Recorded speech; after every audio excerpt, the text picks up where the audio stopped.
Welcome, everybody, to the Machine Room Podcast. Yeah!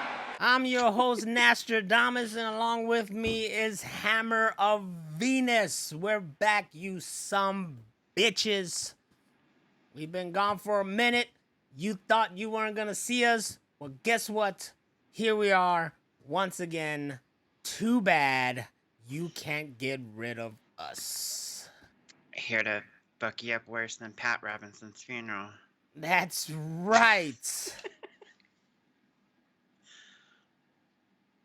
I don't know nothing That about was like though. all I saw before I went to sleep. Like, oh, Pat Robinson died, and everybody was like, yeah, fuck him. So I'm already assuming just from the name sounds like someone who's a piece of shit. So please tell me and anybody else who's watching / listening who was Pat Robinson. He was like a TV, Christian evangelist that got on stage and said, gay peoples are going to hell and they're evil and they should be killed and all that kind of stuff. And same thing with trans people, and women need to stay in the kitchen and all that kind of stuff. And he was basically like a racist, homophobe, just piece of shit. The moment you said Catholic, evangelicus, whatever big religious words, I was like, oh, I know where this is going. It's okay though. You gotta think about it, right? He died when today? Yeah, like either this morning or last night. It's cool. You see, everything was planned out. You see, God yesterday took the Iron Sheik. All right. And then today he took that piece of shit. So right now, the Iron Sheik is putting him in the camel clutch and making him humble before they send his ass to hell. Or maybe that is his hell. He just gotta deal with the Iron Sheik. I fuck you. I fuck your ass. I fuck your sister. You fucking piece of shit, motherfucker. I fucking put you in the camel clutch and I'll make you humble. Yes. I'm pretty sure he got his new eternity.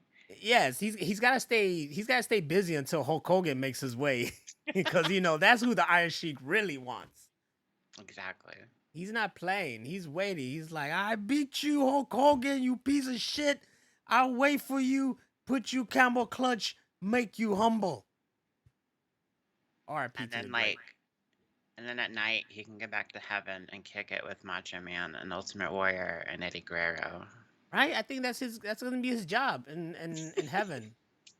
They're just gonna be like, hey, welcome in, Sheik. We've been waiting for you. We feel like you are the perfect ambassador for heaven, and we like to send you to hell to, as you would say, make them humble. Yes. Like, I got you, God. I got you. I go down there. I fuck them in the ass. I put them in the camel clutch, and I make them humble. Zoom it, cameraman. Zoom it. This is my boy. That's amazing.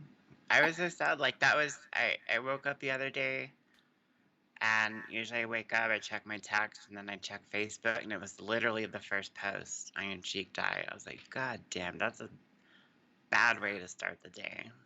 Yeah, man, I got the news too while I was working. I was working the morning shift, and I saw it, and I was like, oh, man. 81, though, he lived a really good life, He lived it long, and he left his legacy, and everybody will remember the Iron Sheik. And I was watching promos of his and videos, and just reminiscing on the greatness that is the Iron Sheik. Everybody knows the Iron Sheik, and I kind of wish I had met him, but yeah, it's one of the legends. But I'm telling you, Hulk Hogan's really immortal. He's outliving everybody. Yeah, all his enemies he's outliving. But us older people, we know of Iron Sheik from the wrestling days and him in the feuds with Hulk Hogan and all that. But kids nowadays, they only know him as the guy that sends funny tweets. His tweet game was on point. It was amazing. His tweet game was on point. I would always see, at least once a week, somebody would quote one of his tweets. I was like, this guy's on fire. And then like something would happen in the world, and then he would be like, yeah, but that motherfucker Hulk Hogan. He would be. All his stuff, like there's a collection right here. It's from one person. Put a collection of Iron Sheik's tweets, all involving Hulk Hogan. It's like, fuck Hogan. Hulk Hogan's not a jabroni. April Fool's Day. You fucking jabroni. Hulk Hogan, you are the worst in the automatic 20% tip on party 6 or more. Hulk Hogan, you are worse than an airport tuna sandwich. That's fucked up because that's gonna like guarantee kill you. Hulk Hogan may have been a dumb son of a bitch in the ring, but outside the ring, he was also a dumb son of a bitch. He really had it out for Hulk Hogan, boy. Oh, that's amazing. The biggest fucking feud ever of all time. And it even went into movie form when they made The Wrestler, and Randy Duran was like partially kind of like Ultimate Warrior, the Piper, Hulk Hogan, like that, and then like his enemy, I can't remember his like arch nemesis, but he was obviously Iron Sheik. I mean, I thought you were gonna say his arch nemesis was Life.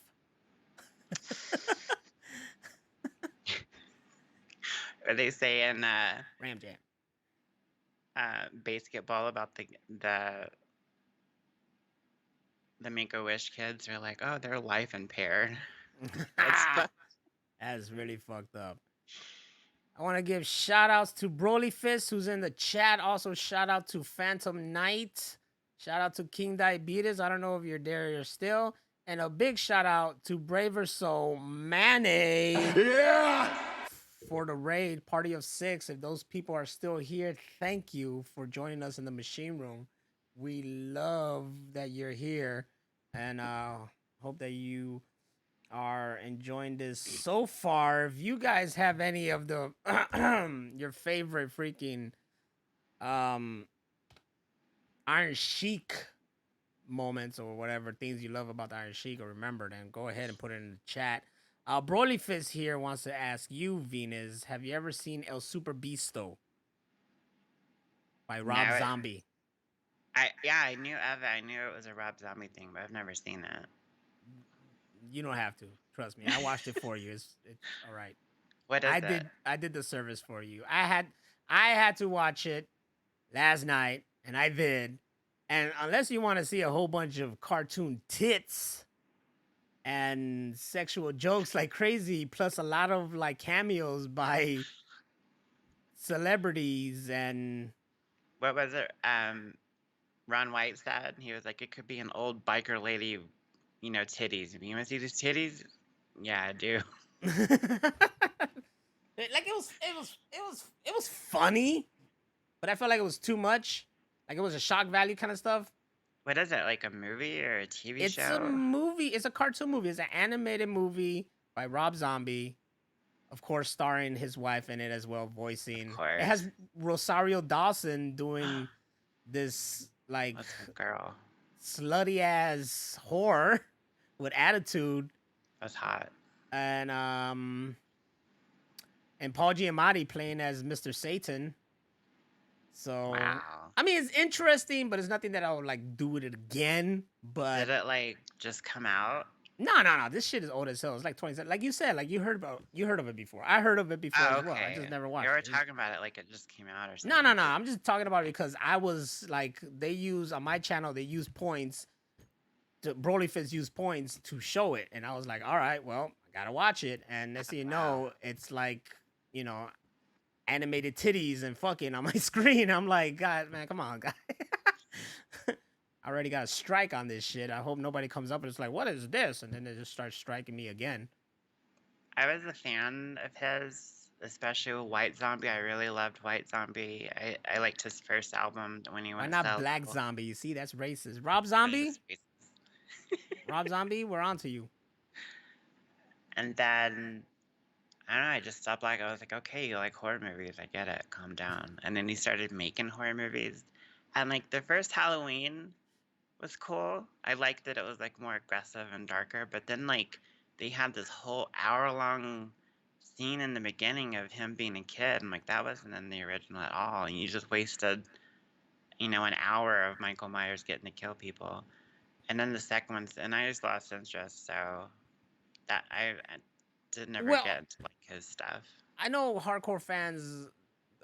What what Rob Zombie did with Halloween, with his Halloween, was that he gave Myers a reason why he was the way he was, Yeah, psychologically and shit like that. When the hardcore fans were like, that's not the point of him. He's just evil. He's just yeah, evil. That's it. that There's no reasoning behind it. He's just evil. So it's either, back then when I watched this, like, yeah, I dig this because there's a reason to him being the way he is. But then I get yeah. like, Halloween, and I get that he's just evil, just pure evil. There's no reasoning for him. He's just whatever. So it's, it's its own freaking take on the thing. And yeah, Rob Zombie loves horror, and that's all he sticks to. I forgot what I was saying. Oh, people forget like the mystery and not knowing is actually even scarier. Like, like Art the Clown, the Terrifier movie. We don't know why he's killing people yet. We don't know what he is. Is he a demon? Like, the mystery makes it even scarier. And then to have to make all these movies where you explain everything, it ruins it. And then it's like, okay, that's this guy. When before he was the Shape, and he was just pure evil. Don't let Rob Zombie get his hands on Art. He'll give you a reason. Something in the circus fucked up. I mean, then it kind of depends, like you got Joker, who's just pure chaos, but then you have something like, the Joker, who gives it a reason why he's like that, or Gotham, where they, really give the origins of Jerome and the whole idea and of it's not, what's the word I'm looking for? I guess the idea of Joker, and the the legend of Joker, and how there were multiple Jokers and how it evolved and shit like that. But it takes, like, if you create something that is just standalone, like, bam, this is just evil personified, or you want to give evil reason for being evil. It's always good to just have a book where you say stuff and it's like, bam, there's demons, and that's it. Yeah. Evil Dead. There's your evil. It's like zombie movies, Sometimes you have a reason why there's zombies, and sometimes it's just there's zombies. There's no reason behind it. It's just there. I love that about Shaun of the Dead. They never gave a reason why there were zombies. There was just one day there were zombies. Yeah, it just happened. There's just zombies. There's a lot of movies that do that stuff. Trying to think of other shit. It's out there. There's a lot of reason. There's a lot of stuff out there that just like zombies. Sometimes you don't need a reason and whatnot. Like, did you see what was that, the movie with the weird looking girl and her head got knocked off by the telephone pole? Oh yeah, Hereditary. I didn't know you had to do homework before you saw that movie.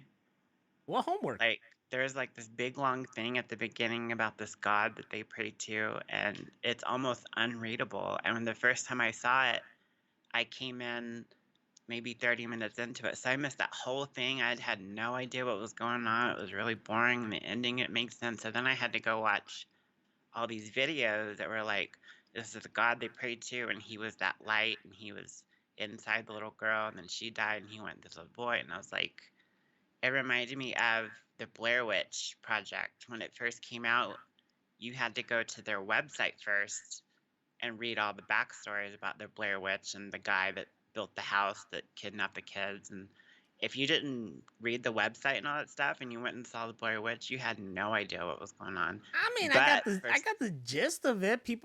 Dumb white people went camping with a camera into a place that was horror and fucking ended up dead. I mean, it's a simple story to me. I did no backstory for the Blair Witch. If I wanted to go deeper into it, yeah. In Hereditary, I figured it out. They were a fucking cult that worshipped something and had to sacrifice someone, and that was it. I mean, I got the gist of it. And I laughed when the girl died. That's fucked up, isn't it? Oh my god, that was...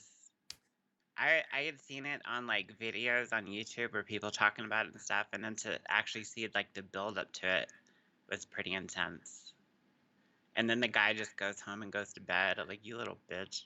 Right? Like, what else can you do? You know, it's like, that's It's what not I like remember when I saw it. And I think I said the same thing. I was like, did he just leave the sister's body there with headless and shit? it's not like he got a scratch in the car and went to bed before anybody noticed. It's like your sister's dead. Her head popped off. He Like, should have. and it was your fault. He should have pulled something. He should have like really like got the body, put it somewhere, and then acted like she got kidnapped and then killed, and see if he got away with it. I'm just saying. Let's be real. Nice. The other scene that I liked was when like the mom like saws her head off and then she like just magically floats outside and up that like weird cabin building. Uh-huh. I was like, that looked really cool. There was no explanation for it. She was just flying all of a sudden. Sometimes you don't need it. These days, in this day and age, like, if you want to delve deeper into something, you just find a YouTube video and they'll, you know, you either get a real short 4 to 6 minutes video of it, or you get a real in-depth fucking 20 to 30-minute video about something. Usually when I finish a movie, I was like, explain the ending or some shit. And I just watch a video about it. And, you know, that's when I'm really, really interested. Or I go on Wikipedia to try to see, like, what's going on here. Or try to find out if they're making a sequel, you know?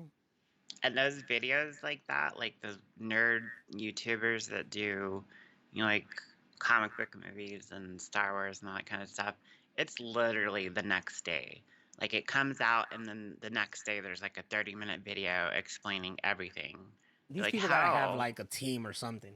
Yeah, I swear, crazy. Like straight up, they gotta have a team. I know there's some people who got a team. Those are the shoes. So that some people gotta have like a team or whatever. I wish I had a team. I don't have to fucking do everything, but apparently I have to love you. Apparently I have to do everything, but you know that's how it is. Exactly. Yes, I always think about it too. It's like, man, I want to do this video, but then I think about like, it's hours and hours of editing. I don't want to do anything. I don't want to do a damn thing. If it's just like me, like live, just like here, like, hey guys, how you doing? This is me, blah blah blah, and then that's it. I'm good. But as far as editing goes, you know when I've been doing the most editing off of this fucking phone. Me too. Now, right? Like nowadays, there's a fucking software for this, which I wish existed back in 2006 when I was getting down and dirty with fucking making videos and shit. I use a program. Let me see. What is it called? Is it CapCut? UCut? No, UCut. UCut. Okay, I didn't hear that. And it's amazing. And the only time I didn't use it is when I made the little video for this show with the newspaper spinning. I had to use Sony Vegas for that. Everything else, I use my phone. Yeah. Yeah, that's how I edit my videos from my streaming and whatnot. Just take the clips, put it together as much as I could. And then I put it up because I could do it on the go. I could be in bed on the phone doing this. It's pretty awesome. And then everything is, the compression is all MP4, and that's a really small file. So you can fit a lot of that stuff on your phone. So in conclusion, fuck all these kids today. Y'all got it good. We had to actually suffer back then. All right? I had to learn the hard way. Learn the very, very hard way. Okay? And you learned to cut like film too, right? I did film because those motherfuckers decided like you gotta learn the basics. And then before that, I did my editing using a double-decker VCR. Yep. That's how I did my editing. That I found out other people did it. Like I don't even remember how I learned this, whether it was from like learning from Robert Rodriguez himself or somebody, probably Rodriguez, because he was like my idol and everything when it comes to directing and editing and doing it all yourself, which is like, I'm gonna do it all myself. And now I'm over here like, I don't want to do it all myself. But I think I either learned it from him or something like that. But I found out like Christopher Nolan did the same thing with his first movie, that he took a whole year, I think, to make with his whoever he had, and they filmed it every weekend, and they just filmed like about 15 minutes of footage. 11 to 15 minutes of footage every weekend, and over a year made this movie while he was working and shit. That's amazing. Yep. That's like that Linkletter movie, Boyhood, where it took him like 10, 15 years or something like that to Yes, film. yes, yes. I remember. I heard of that movie. That he actually just did it as the kid was growing. I haven't seen it. Yeah, and it's all the same actors like Patricia Arquette and Ethan Hawke. So they would get together once a week every year. Mainly those three actors, and then they would do their scenes, and like, their hair is different. You can see when, like, Ethan Hawke, his hair is going gray, and the boy's getting. It was just a really cool idea that he actually executed. And did it pay off? Did he get an Oscar for that? Hell no. Just the effort and time should have just won him an Oscar for whatever, like, motherfucker, you spent what, a whole decade making this movie? Sure, here's an Oscar, because no one is gonna do that. And it's actually a good movie. Like, I love Linkletter movies anyway, but like, it was a cool idea and it's a good story. And the only Linklater movie I could remember is A Scanner Darkly, and I think the one before that was Waking Life, right? I don't know that one. What? These are the ones where they like rotoscope. Where they film the people live action, but then they just draw. Oh yeah. Yeah. So he did. He did a lot of movies. Waking Life. That was the first one he did using that, and then he did A Scanner Darkly, using that same concept. Scanner Darkly stars Robert Downey Jr., Keanu Reeves, Woody Harrelson. It's a really good movie, and it's all about existentialism, Yeah. That's I've seen parts of it. Like, there's like a scene with Robert Downey Jr. where somebody steals a bike or something. Mm-hmm. And they're like, let's go get the bike back. That's all I didn't know this motherfucker did so many. I didn't know he did Dazed and Confused and Suburbia and the Newton Boys and School of Rock. Suburbia is my all-time favorite. I used to make all of my friends watch it. Let's go to my house and watch Suburbia. And which one's the movie where you watch the kid grow up? Boyhood. We have a first time in the chat, Oscar Edits, and he followed us. Thank you for the follow and thank you for being here. Thank you for being in the machine room. Yeah! Alright, this is my new favorite fucking thing. So, shout out to Linklater. You need an Iron Sheik that just says, motherfucker. Motherfucker, fuck you in the ass. As long as it says I'll fuck you in the ass. And then Howard Stern is like, well, what were you talking about? You wanted to fuck Hulk Hogan in the ass? Like, no, I don't want, no. I say I take him, put him in the camel clutch, I fuck him up, and then put it. He was trying to explain it real hard. Like, they said, you say you're going to fuck Hulk Hogan's wife? No. Was that Key and Peele skit where he's like obviously making fun of Mike Tyson? He's like, I'm going to take you out on a real nice date. And I'm going to fuck you in the ass. Fuck you in the ass. And next thing you know, they're together having dinner. That was amazing. I'm going to love you into your golden years. And we're going to get all together. And it's going to be beautiful. That's how you get them. It's like, shit, I'll go with them. Let's go. That sounds awesome. You want me over the fuck? The fuck's going on here? All right. Sheiky baby. Yep. Rest in peace, Sheiky baby. Well, it's been a minute. There's been things happening. I don't know. Did you see about New York and how it looks like fucking Blade Runner 2049 or whatever? I did. And like the guy that plays Art the Clown, I follow him on Facebook and he lives in New York and he was talking about it. And I sent him the picture of the guy with his arms on his hips like that and he looks mad. I was like, that's what people that live in the mountains deal with like 6 months a year. Oh shit, look, we got some people right here. Phantom Knight in the chat said, I live just outside New York City. It's awful here. I want to hear more. Because it's funny because I know people from New York, of course, here, but no one ever talked about it. I found this out from my fiance. She told me, it's like, you heard about what's happening in New York? And when I was like, no. And then she showed me the fucking videos and pictures. I'm like, whoa, that shit looks like Blade Runner 2049, you know? That's kind of crazy, cool, but kind of creepy as shit. I I lived didn't know about in these wildfires in Canada. Canada. Yeah, I lived in North Hollywood during the Burbank Hills fires, and that was crazy. It was like dark outside, and you could see the fires like on the hills in the background. It burned your eyes. So I know what those guys are dealing with. It smells. It's crazy. You got to be out there with a mask. Phantom Knight said Yeah. Tuesday it started raining and hailing like crazy.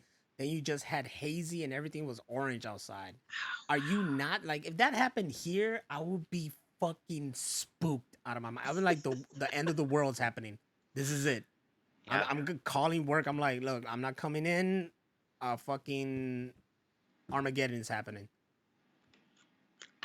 Another weird thing, you brought up New York. I've been seeing multiple articles that New York City, like Manhattan, what most people know about, is actually sinking.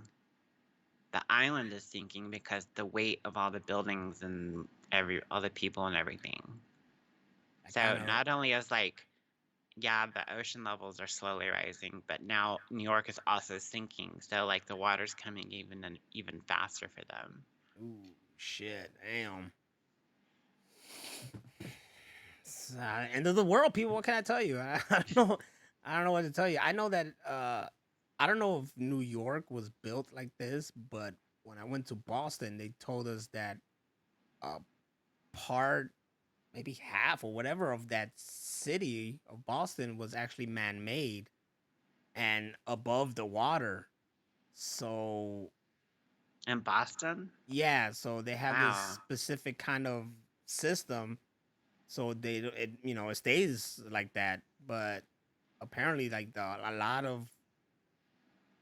of it was built above the water and it was man-made or some Mm. shit like that. It was real cool. We took this duck tour, which fooled me because I thought we were seeing ducks, but it's just you're in this vehicle called a duck that goes land and water, and this guy gave a great tour. He was really really funny, but he gave a lot of information. It was like a 10 out of 10. If anybody take those duck tours over there, I hope you get the same guy because this motherfucker was fantastic. Like I loved it. It was like being in a stand up show, but in a ride with tourism. Oh, wow. And he taught us a lot of stuff. And yeah, he showed us that. He was like, you see the section over here? All this stuff right here is man made and it's above the water. And there's these specific kind of pillars on there, and it has to stay at a certain level or whatever. If not, it would just all Hmm. collapse and sink and blah blah blah. And I'm like, holy shit. Wow. That's So I like want. Mexico City was built on a lake, like a shallow lake, and they built like these floating rafts, Mm-hmm. and then they would cover them in flowers, and the flowers would grow, and they just kept making these floating flower boat things, and they just kept making them, and then they put them together, and then they built stuff on top, and that's Mexico City. And because the water is down there and it's really old and like stagnant and stuff, Mexico City smells really bad. Ew. Like sewer? Like old doo-doo water. Ew. So sewer. So sewers. That's fucked up. I know in Venice, yeah, some of Italy in Venice, the water is rising, but people are outside in like fucking rain boots and just living life.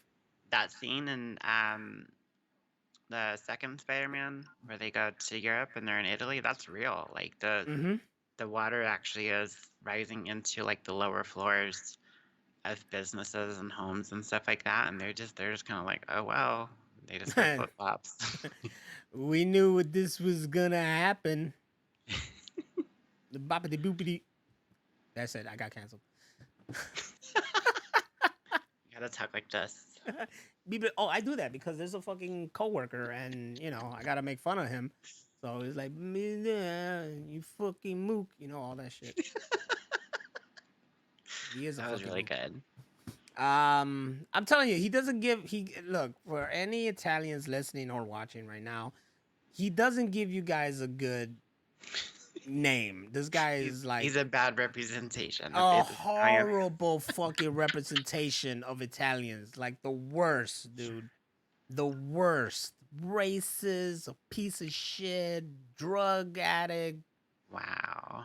This is a bad representative. Trump supporter. I mean, it's awful. Ew. It's god awful. It's That's funny. awful. I tell you, There's here's a perfect example, right? LP showed me this little meme thing. It was like, hey, what look at this. And it was like how to know if you're racist. And then it had a picture of black people, but like specific thing. Like all I remember the second one was President Obama. The third one was like a mother and a child, and then there was something else. But beside each one was blank blank blank So of course I'm not thinking it's what it is, what you will originally like go to. It's not the N word. I'm like, okay, let me see. What I look at Obama. I was like, what's Obama with ER? What's Obama with ER? And this dude, this fucking Italian mook, looks and then he just says it. He just says the N word with the hard ER. And we're like, whoa, whoa, whoa. And then LP's like, nope. And then he slide and it's like, it says father, leader, mother,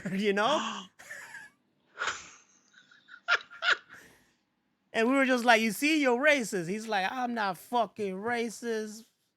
Yeah, motherfucker. Yes, you are. Because the first thing you just said,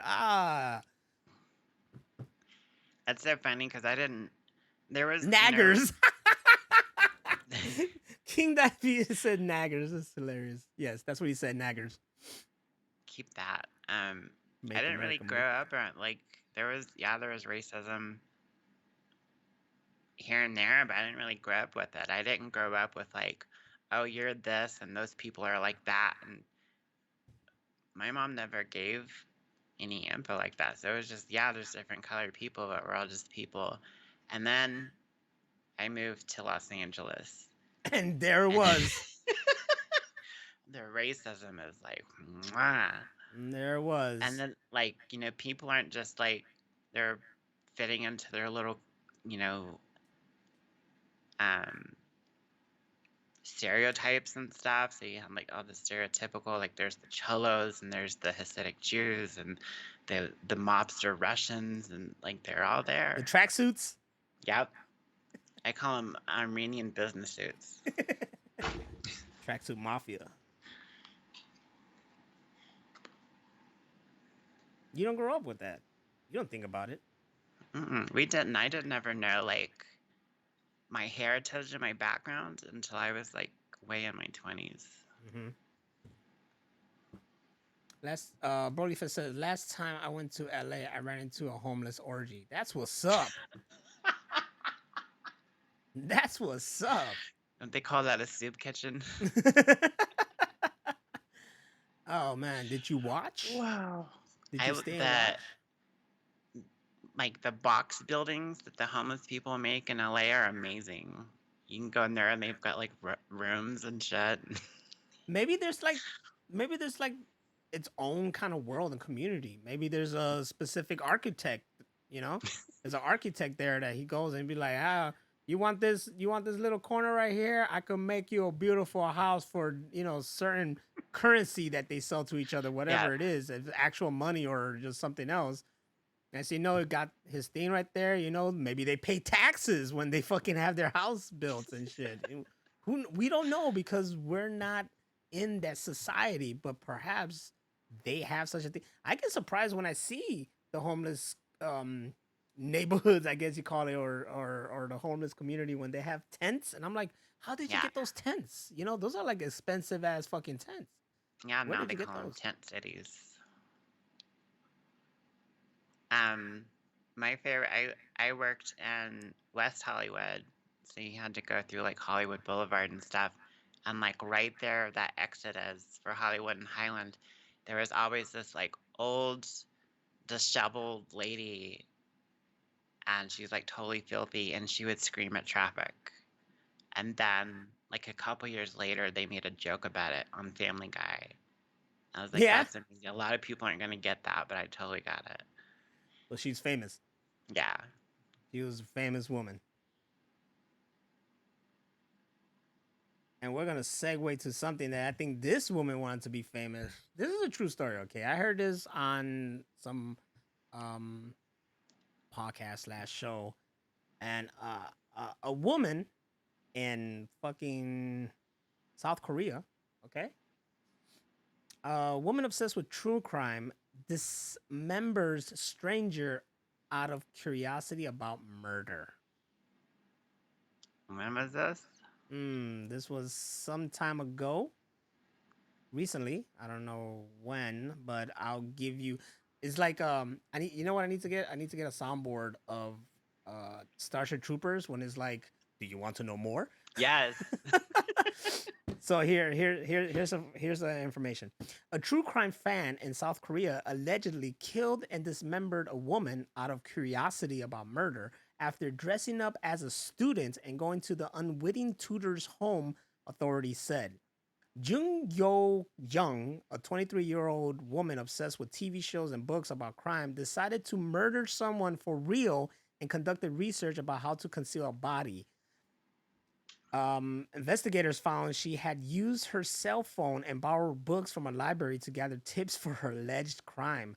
To find a victim, Jung reportedly used an app that connects parents with private tutors and contacted the victim by posing as the mother of a ninth grader who wanted to learn English. She told the victim her daughter would go to her home for a consultation. Jung then masqueraded as a student by wearing a school uniform she bought online and went to the woman's home where she allegedly stabbed her to death. She then bought trash bags and bleach before returning to the home where she dismembered the victim, placed some body parts in a suitcase, and took a taxi to the Nakdong River where she dumped the remains. Wow. And you want to know how she got caught? Because she took a taxi where she took the remains. So afterwards, the taxi driver was like, hold on a tick, hit a police, and that's how she was found. And that's when they got caught. And she was like, I just wanted to see how it was. And that she felt awful afterwards. I watch a lot of true crime now on YouTube. Like, I'm literally up all night watching these like 20, 30-minute stories about true crime. And most of them get caught, and it's always something simple. And it's usually something, yeah, they were on like 6 different cameras, or they're Google searching how to get away with murder, and not the TV show. Just the stupidest shit. And then like, an hour later, they're at Home Depot buying cleaning supplies and tarps and garbage bags. And then the next, a couple hours later, they're on camera in a boat to go out to sea, and y'all are gonna get caught, dude. This is why I always say I can do it. And it's not because I don't want to kill somebody, but it's because it's a process. It seems tiring. You know what I'm saying? Like there's too many tasks. It's too much. Like I gotta give it up to in the show Dexter, everything that he went through and stuff like that. Like that's too much work to try to cover it up and He this and didn't that. sleep very much at He all. didn't. Like, come on, that's too much. Like if it's a purge, then yeah, then you don't got to cover up shit. I killed them and I dismembered them. They're the body right there. But hey, it was around that time period, so you can't do shit to me. But if it's something else where it's like I can't, you could just think about it. It's like, all right, man, I want to kill you, but I kill you, then I gotta somehow get away with it. I gotta come up with so many things, and I gotta make sure I don't get caught. And it's just time consuming. I'm already stressed out thinking about it. I'll let you live. Straight up, I'll just let you live. It is like I really, especially the ones that are like, they do like a Dexter thing, like they take them home and they dismember them and each body part, and they organize all the body parts, and then, some people, instead of trying to do that, they'll try to cook them. Mm-hmm. So then there's nothing left. Or that I saw one the other night where this guy was grinding them up and putting them down the drain, like basically waffle stomping body parts. And I was like, they all get caught. Yeah, because if he was waffle stomping, the cops would be like, all right, let me see this. These are your feet. These are your feet, your size. Yep, you did it. It was really gross. The story starts out like this apartment complex, and all the pipes are clogged, so they send a plumber out, and he his little tool can't pull the stuff out, so he literally just sticks his arm down this pipe to see what's clogging it, and it looked like old meat. Ugh. And then he left and came back, and it was gone. He was like, "That's weird." But then all the apartment's water was draining again, except for one. So then they go check his pipes, and of course, that's the guy that was grinding the bodies up and shoving them down the drain. Like, you got caught, idiot. Like, all these people get caught.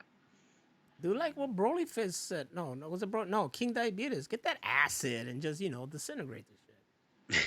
Just don't do it in a bathtub like Breaking Bad. Yeah. Don't do it like that. I don't know. Or, well, no, you can't even do that. You can't even hire a professional hitman because somehow they find out that you hired somebody. There's so many like websites on the deep and the dark web that are fake hitman for hire sites. And how do we get to the dark web? You have to have a special kind of internet browser that connects to dark web or deep web websites that use IP addresses instead of like google.com. Like it'll be like all numbers and decimal signs and stuff. So you have to know like the actual address for stuff. But if you watch Mr. Robot, he really shows how to do it. Like he even uses one of the browsers that you can use to go to the deep web and the dark web. And so if you want like a how-to, watch Mr. Robot. Y'all know too much. I'm starting to worry. Like you in the chat, y'all know too much about the dark web. Like what's going on here? That's all I know. I think I'm pretty hardcore. I listen to metal and I watch horror movies and true crime and stuff. I'm afraid of the deep web and the dark web. Those people can get your IP address and show up at your house. I've heard horror stories of them, taping stuff to your window and knocking on the doors and, trying to get you fired, like crazy stuff. And then, like, I've heard other stories about the deep and the dark web where you have to hack all these websites and you get to this website and it's like one button and you click the button and there's a murder happening in real time, or there's like all this weird stuff that looks like it's from another planet, and then like the phone rings after and just weird shit. And I'm like, I'm never doing that. I'm going to say like, I'm going to do my YouTube, my Facebook, just basic shit. And then the deep web and the dark web, that can just stay where it is. Yeah, I think we should edit out everything right now that we just mentioned dark web, because I think now we're on the censor and I don't need none of that. I don't need none of that dark web juju on my way. No. And Phantom Knight over here said, I just read Bill Murray is dating Kellis. It's true. It's Kellis. Kellis was an artist. I don't think she's an artist anymore. Bill Murray and Kellis. Isn't he like 80 years old? Holy shit. 1 hour ago, Kellis is reportedly dating Bill Murray and Twitter is so confused. That is weird. Kellis and Bill Murray. Oh shit. Okay, Bill Murray, I see you. I see you getting that jungle fever. He is 72. She's 43. She's old. That's still, he's like old enough to be her dad.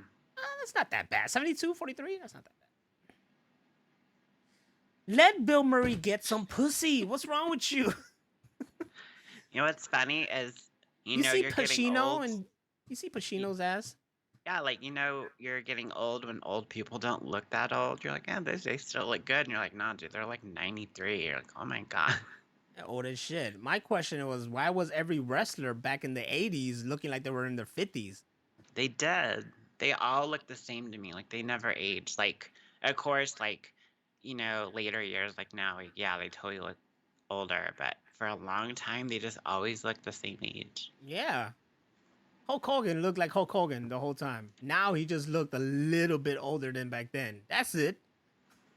Same thing with Ultimate Warrior. He always looked the same. He always had the hair. And Macho Man looked the same. Ric Flair. Ric Flair, yeah. But like, I've never seen a young Ric Flair. Roddy Piper died. Like he obviously looked older. Yeah. Morgan Freeman. Yes, he's starting to look old now. He was always old. I don't get it. Like now people look young even when they're older. I think this whole thought process about it, I think it's a generational thing. Like, if you look back on, like, people that were in World War II and stuff like that, they looked different. They're typically shorter, they had bigger ears, their faces were different. They always looked older. Like, you look at old people's, like, high school pictures, and they look like they were in their 30s. And it seems like as the generations go on, we look younger more and more. And so, like, old people had a certain look, but now, like, people that are close to our age, they don't look that old. Is it People always something say, that you don't we've look your age. And, so I hear that all the time. is it something that we've been eating while growing up and drinking or something? I was like, It's from Yoo-Hoo. you. Shake it, drink it. I don't know. It's true because like a lot of celebrities now, for example, damn near everybody in the Fast and the Furious movies, they're in their 50s, but they don't look shit 50s. You know what I'm saying?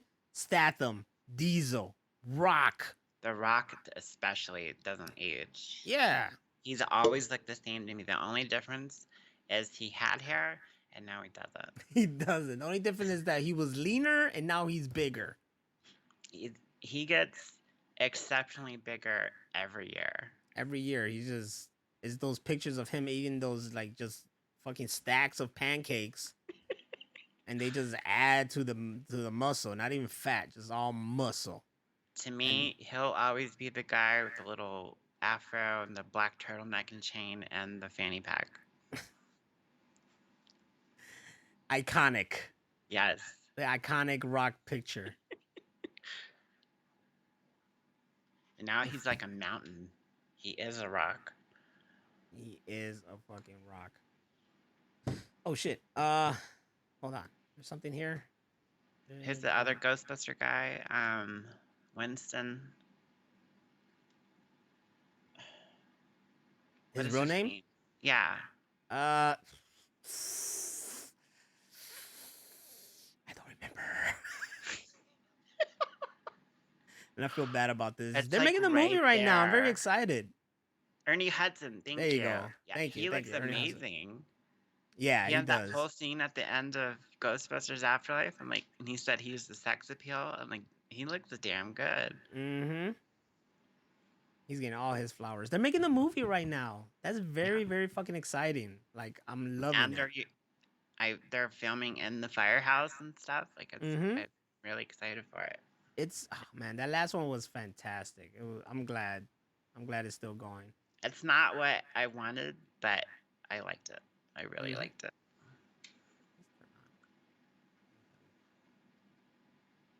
All right, I'm trying to. Oh, here it is, right here. Idiot. All right, so I think it's time for us, and I hope you have something, right? You have stuff. You have stuff. All right, well then, it's time for us to hit that freaking segment of the Machine Room podcast where Rachel screenshots the news. Screenshot the news. Well, let's go right through this. You got the floor. They're gonna make another Friday the 13th game. So, the first one came out, they didn't really have permission to make it. So then they got a cease and desist letter to basically stop making and using the game. And then I think the original writer finally got the rights to the property of Friday the 13th, and so now they're actually making another official game. Hold on, because I'm looking for. Didn't they? I just saw today that they said that the first one is gonna be. Is that why the first one's gonna be discontinued?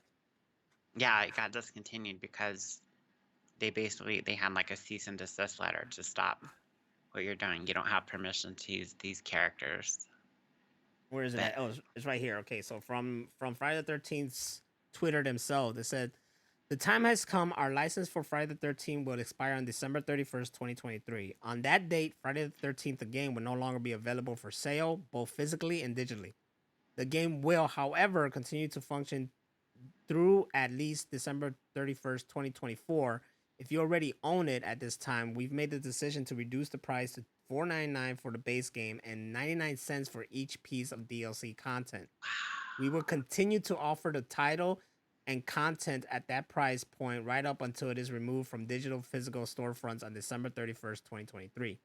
We would like to thank our community for the dedication they've shown to Friday the 13th, the game, and Gun Interactive as a whole. And we are happy the game will live on a while longer and continue to be enjoyed by anyone owning the game already. So is this saying that the game's going to be good until 2024? Yeah. You like basically their servers, so you can get online and play it, will be good until December next year. So I have it. If anybody has it, Hammer Venus, hit me up. Let's play. But then after that, it's like you're screwed, right? The game is useless. It's useless. You can't do like a local play. I don't think there is one. That I sucks, think though. it's all online. That sucks. You can't even like and continue. It's a really fun game. You can't even continue going on after that. We should totally play it before it dies. The last time I played it was on Friday the 13th of, I don't know, maybe 2 years ago or something. That's the last time I remember playing it. I played it once so far, and I just played it with some random people. I didn't know how the controllers work, how to use Jason, anything like that. And after the game, this guy sends me a message. He was like, "You're awful." I was like, "Fuck you." Like, this is literally the first time playing this game. Yeah, people are like that. People are assholes. What's next? Chris Hemsworth admits Thor: Love and Thunder was too silly. It was silly, but it didn't suck. Like, people were really hard on it. Okay, first of all, people were shitting on the first Thor, kind of. Second Thor, they really shit on it. It was too serious. Then Ragnarok came in, and it was fun and silly, and, you know, it was cool.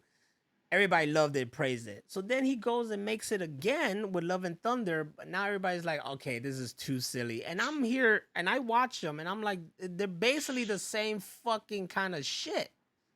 But you guys just, at this point, was like, nah, that. I don't know if it's because of the transition between Ragnarok and Love and Thunder, where we saw this kind of like a more serious kind of Thor happen in between it. Also, when watching it again, I think the movie is more portrayed through the eyes of his buddy, that Gore. Is it Gore? No, the Rock Korg. dude. The Rock. Korg. Yeah, it's more perceived through the eyes of him because he's the one narrating it. You know what I'm saying? Oh, okay. So if you see it in that kind of sense, then yeah, it's a little bit more sillier because he's the one narrating it. That's how I take it. Other than that, man, Christian Bale was a fucking badass in that movie. A real evil son of a bitch. Creepy Name villain. a bad Christian Bale movie. You can't. You can. He fucking owns it, and he was owning that thing. He was giving it to Thor. He was giving it to Lady Thor. I find it entertaining. I think it's hilarious. I think it's funny. I think the cameos was great. But people were really harsh on it for no, no. It's okay. You know, you still got Guardians of the Galaxy Volume 3. That's fucking fantastic. And that even be on some silly shit too. But at least they have that really like dramatic core to the whole thing that people accept, I guess. I haven't seen it yet, so I don't know. Guardians or Thor? Either one. Either one. Well, I don't think you will hate Thor. It's just fun. You know, it's cool. Terminator Salvation.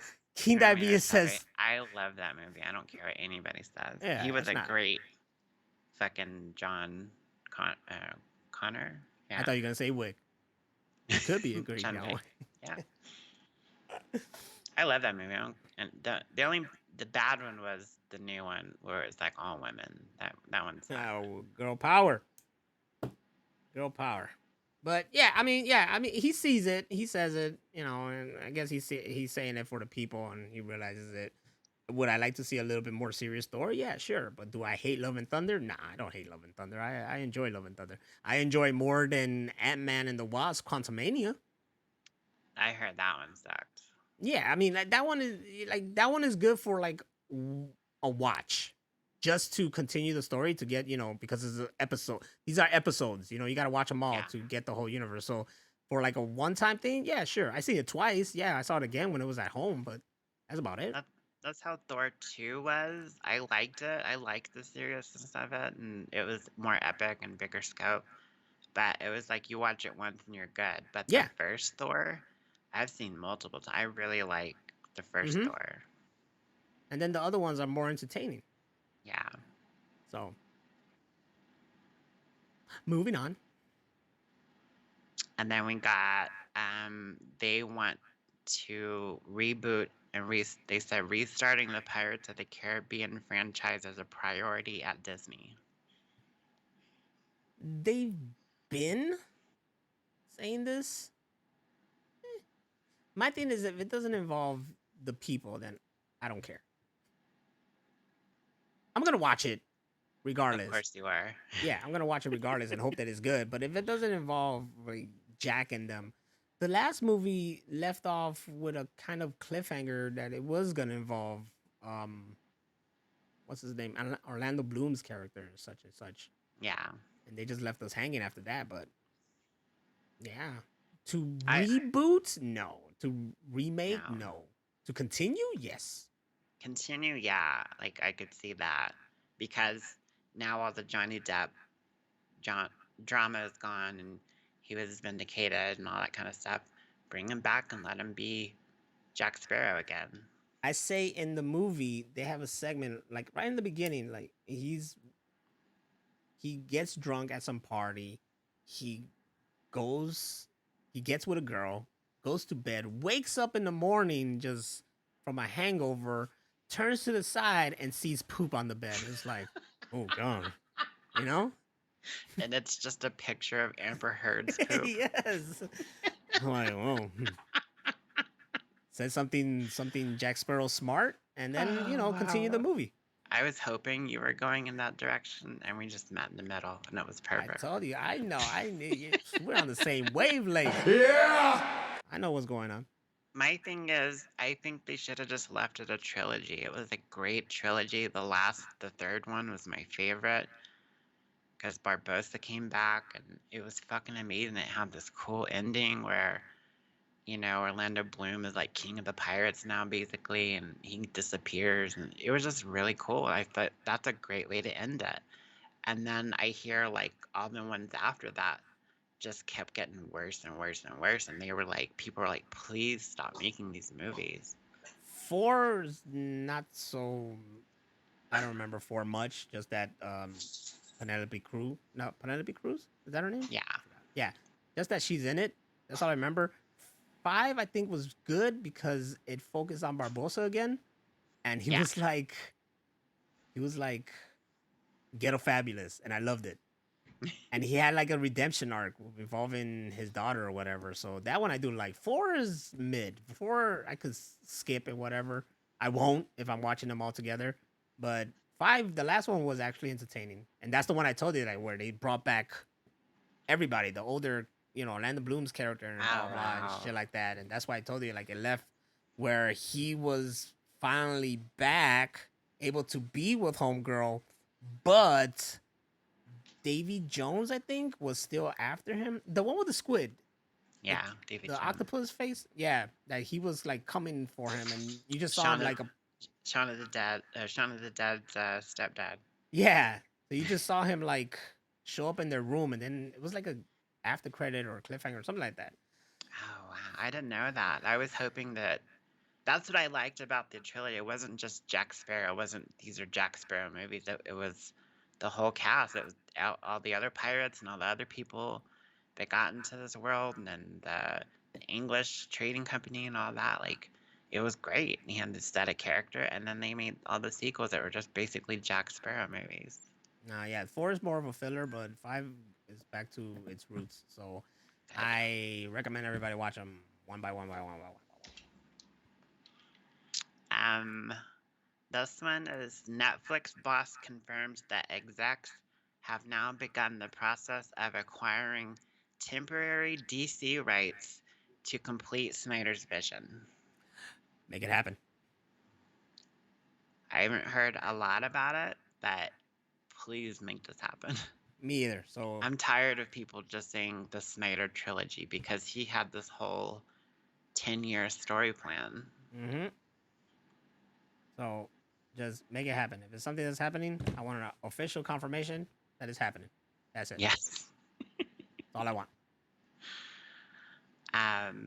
This one I thought was funniest is that Call of Duty Black Ops Cold War has become infested with issues. It's like basically totally hacked, and people can get your IP address and find out where you live and all this crazy shit. And so the people that made this game are saying, please don't play it. Good, because those people who play those games call themselves gamers, and they're not gamers. They just play one fucking game where they're going around shooting people and they think they're the shit. They're Yeah? a bunch of Go into the real douche bros. field. Go to the real field. Go into the hood and try to pull off a 20-hit kill and then call for your fucking kill shot. Whatever. Airstrike, yeah. Yeah, airstrike and all that stuff. And nothing. I hate all my coworkers are like, we're playing Call of Duty tonight. I'm like, get out of my face, man. Like, no. I need you to tell me you're playing something else that's actually a relevant and interesting video game. All I care about those games is the campaign, really. I don't give a shit anything else. I only played them for the online, and Call at of first Chicago. they were really fun, especially when they did like, 4, and then they and so on. And so they were fun until people started playing them professionally, or they wanted to be professional. And then it was like day one, you get the game and it wasn't fun. You were just getting murdered over and over and over. I'd have like 2 kills, and like I had died 30-something times because these people are way too good at that shit. Yep. Same thing with trying to play like Mortal Kombat or Street Fighter online. You get killed in 5 seconds and it's not fun anymore. Murked. That's why I don't fuck with it. Yeah, I had some fun, but yeah, I don't fuck with it. I remember playing Warzone, and I was mostly in the gulag. You know? Yeah. I ain't got time for that. I liked Respawn or not? Battlefield more. Battlefield was fun. The cool story is I had set up a demo for Battlefield 2 at Best Buy, and the bald guy from Scrubs was playing it, and I showed him how to play Battlefield 2. So that was a cool story. Nice. I remember that. I remember the story you told me. Apparently there's already another Resident Evil movie in the making. That takes place after the last one? No, it's like they're rebooting again, apparently. So they're gonna make him look more like Leon for real? Probably not. I hadn't even seen the last one. I don't know. They said like a script leak, but I didn't find it. But who knows? Apparently, nobody liked the last one, even though it was actually true to like the first 3 or 4 games. But nobody looked like their characters. That's what Except I saw. for Ada at the end. She looked amazing. I don't know. I haven't seen it. Danny Duid, who's a machine head here. He's a big Resident Evil fan, and he said the movie was decent. I like it. It's a good, not just a good zombie movie, but you got those core story elements from the games that people love, like in the action scenes and stuff, the cutscenes. Give me Mila Jovovich or get the fuck out of my face. Just kidding. It's all about Alice. All about Alice with her no titty ass. All right, moving on. This one I know you'll like. Oh shit. Timothy Oliphant is back as Raylan Givens for FX's Justified City Primeval premieres July 18th on FX and streams on Hulu. So is this another series or a movie? I think it's going to be a short series. Like it's a sequel series to the original, and apparently they're bringing everybody back. Let's do it. Yeah! Justified was a great show. Timothy Oliphant is one of my favorite actors out there. I have a huge man crush on this guy. I want to see this happen. That's another old guy who looks young as shit. He looks amazing.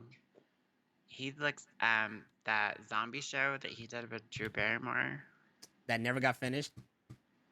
The Santa Clarita Diet. That wasn't me. He was phenomenal in that because he was kind of like more down to earth and like a regular person. I thought that was really cool. He's 55. Wow. That's why I loved seeing him in Mandalorian. I was like, look at him being basically homeboy from Justified. He was exactly. It was the exact same character. My favorite was Hollywood Jack from A Man Apart. Look. Danny said Timothy Oliphant is the second best villain in Die Hard. Yes. Yes. Oh my god, he was a fucking crazy villain. Yes. And he was him and Jeremy Irons. Those are the two best villains.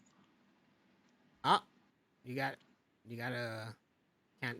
can't disrespect Hans Gruber. Oh yeah, Hans Gruber. Yeah, of course, Hans Gruber. And he was fucking crazy in Scream 2 as well. That's right. Yeah. If you haven't seen Scream 2 yet, get your shit together. But yeah, he was one of the killers. If you have to watch all the Screams, don't just stop at 2. Yeah. Live Free or Die Hard is my favorite. Die Hard. I said that like I'm taking that to is that then the first Die Hard. No disrespect to the first Die Hard, but that Live Free or Die Hard was like a breath of fresh air. And then 5 killed it. The first one will always be amazing, but if I had to pick which one to watch, it would be 3. 3 is like I love that one so 3 much. 3 is the shit too. The chemistry with him and Samuel L. Jackson, and it's not in one building; it's all of New York. That is sadly never duplicated again. You know, like it would have been nice to like 5 should have been him and Sam. Yes, like bumped heads again or something. That's what everybody wanted. They wanted Samuel L. Jackson to come back. He never did. And now fucking Bruce Willis has a disease where he can't talk anymore. He can't, man. He spent all those years making those direct-to-video movies that every time I see a trailer, it looks like he's not even. He's just like co-starring. Yeah, pretty much. Yeah, he's just like co-starring. He's just there, and just being it was Bruce like Willis. All those movies like that, those action movies that come out with rappers, and then like a main actor that you know that's just co-starring with this rapper. It was just like that. He made a trilogy.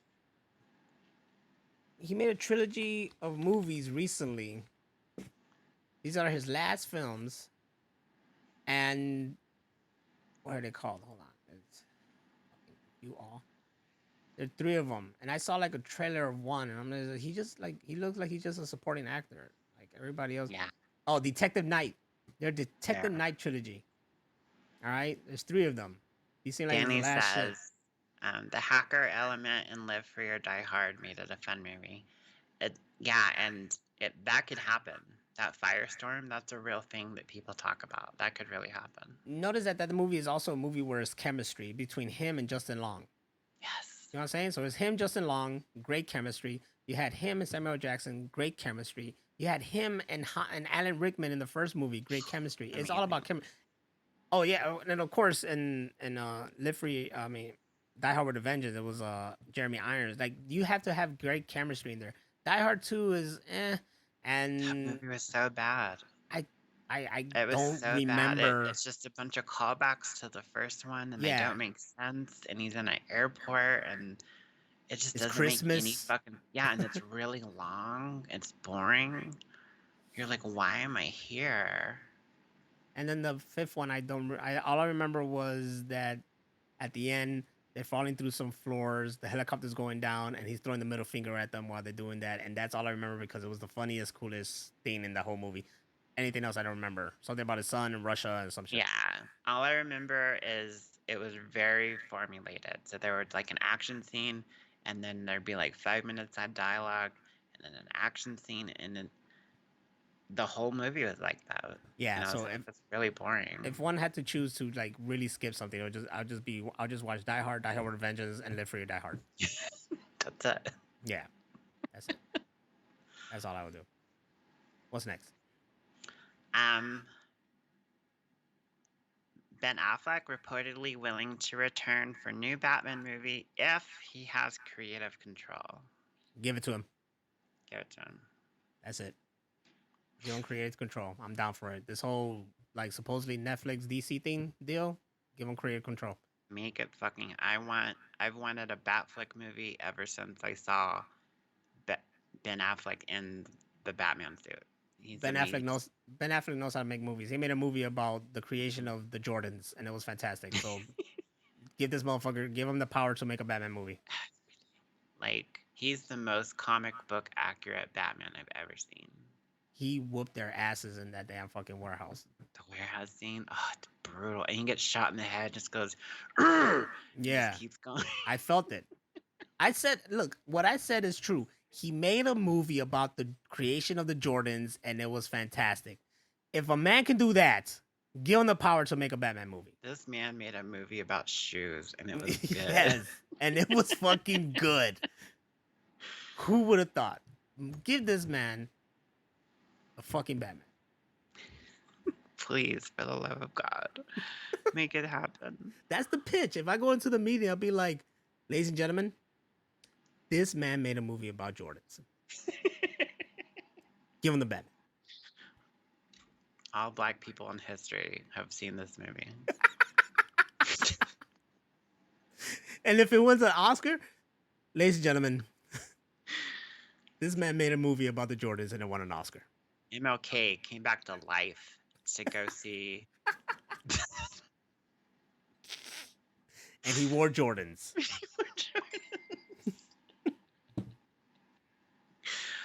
Oh my God. This one I'm excited for.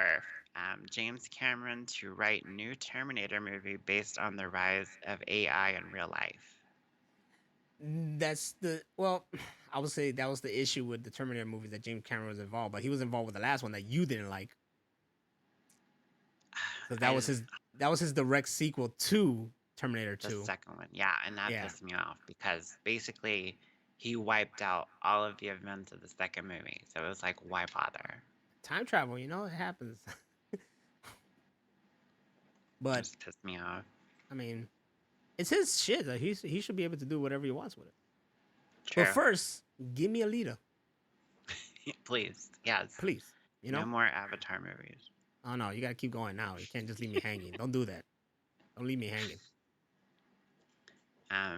Apparently, like, the CGI for this movies is so intense and detailed that it takes like hours and hours and days to like render one scene. Like one little like 3-second cut takes like days. Why you think it took him over a decade to make the sequels? Yeah. He's literally been waiting for technology to catch up. Speaking of that, you remember the story about, it was like Toy Story 1 or 2 that somebody deleted the movie? Yeah. And this girl, one of the animators, had made a backup of it so that she could work on it from home. She's like famous for that. But she got laid off recently. Yeah, I read about that too. It's fucked up, right? Really fucked up.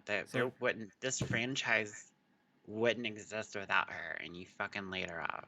She should go and delete everything before she leaves. She should start like her own Pixar DreamWorks kind of thing. Oh yeah, definitely. And people would watch it. The CW's Powerpuff Girls live action show is no longer in development. Nobody wanted it.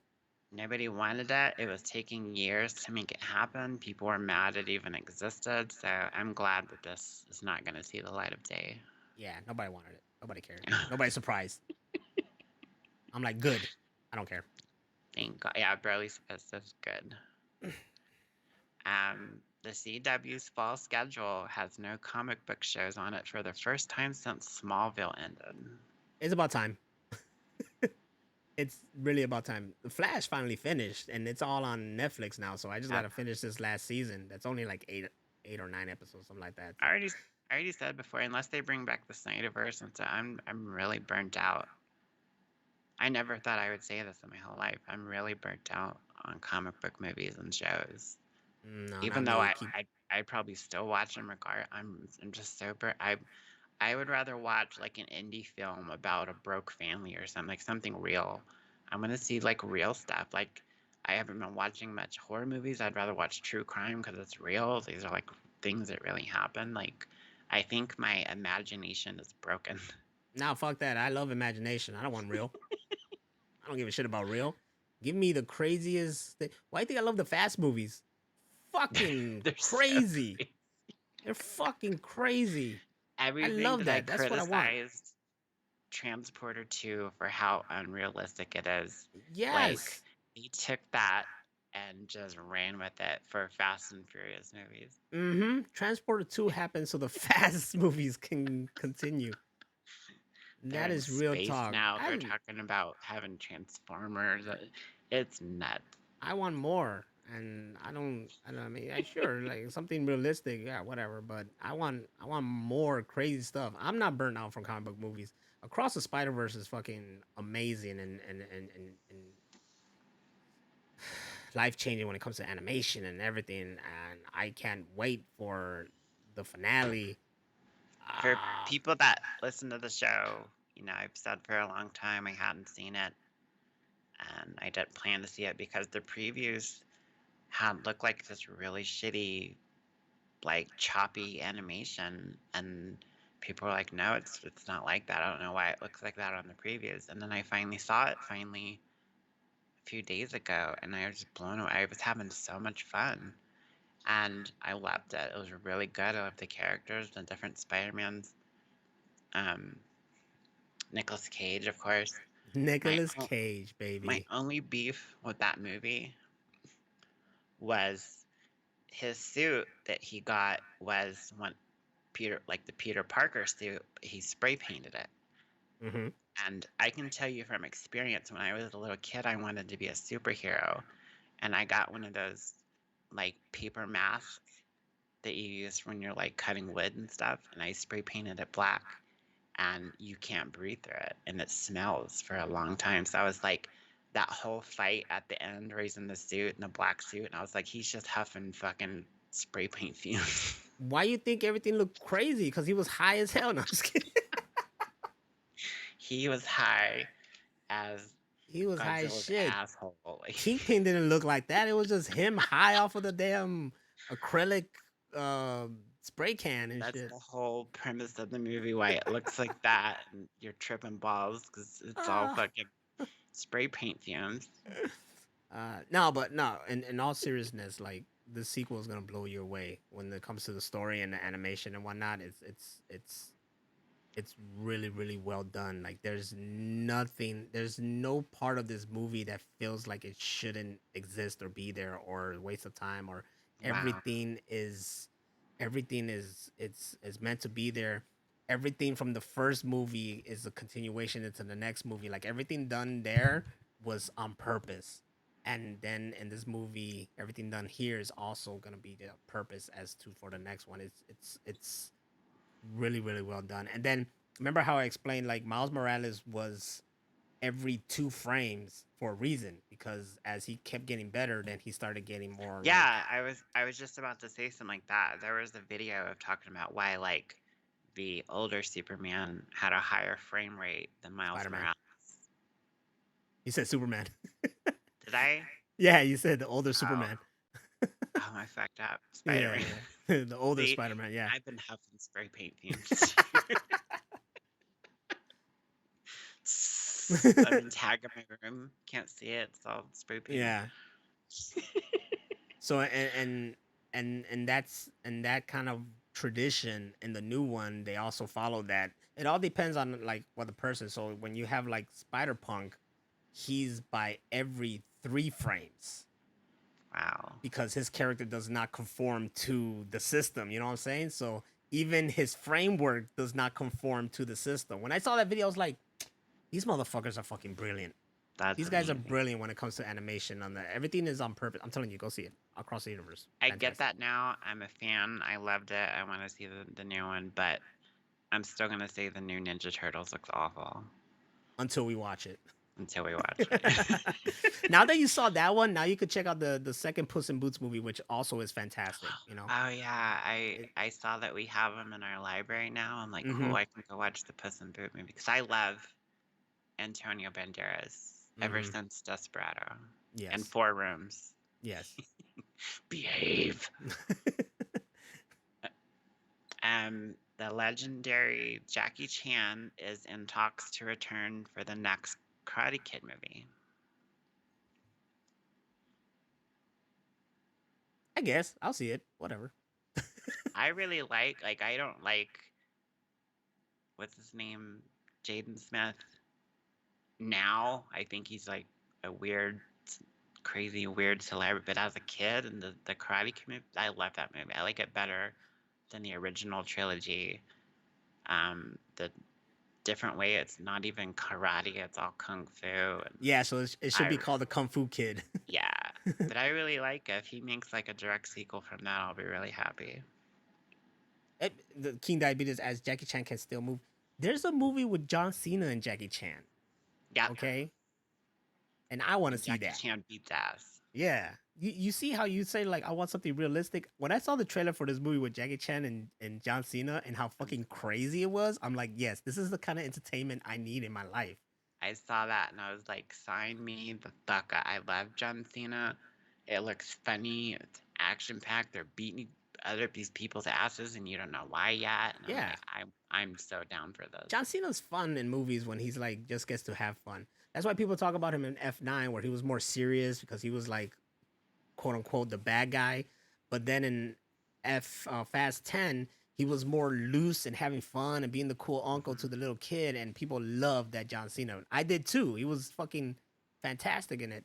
So I love him as Peacemaker because he tried to be serious but he ended up being funny. It was like the weirdest thing. Like the more serious he tried to get about being, fighting for freedom and all, he would be even funnier. It was really weird and it just worked. it's fucking James Gunn know how to do comic books, apparently. It's amazing what he did with the Guardians trilogy is fucking like, I don't think anybody else could have pulled it off. I want to see the new one. I just don't like the previews where they're all wearing matching outfits. Like, that looks stupid. But that's from the comic. It is. It's the It actual just comic looks accurate weird. suits. It just For looks once. weird. I've 2 movies of them wearing their own shit, and now they're all wearing matching outfit. And I'm like, yeah, it's comic accurate, but it's like I don't know, it just bugs me. This bugs me too. The Oscar Mayer Wienermobile that's been around like our entire lives. And, like once a year they'll hire people to be drivers for it and stuff. And there's Not me. usually ads and stuff about that. I was like, that'd be a cool job. They're changing the name of it. To they don't want to call it the Wienermobile anymore? No. Ha! They said the Wienermobile's name has been retired. Now they're going to call it the Frankmobile.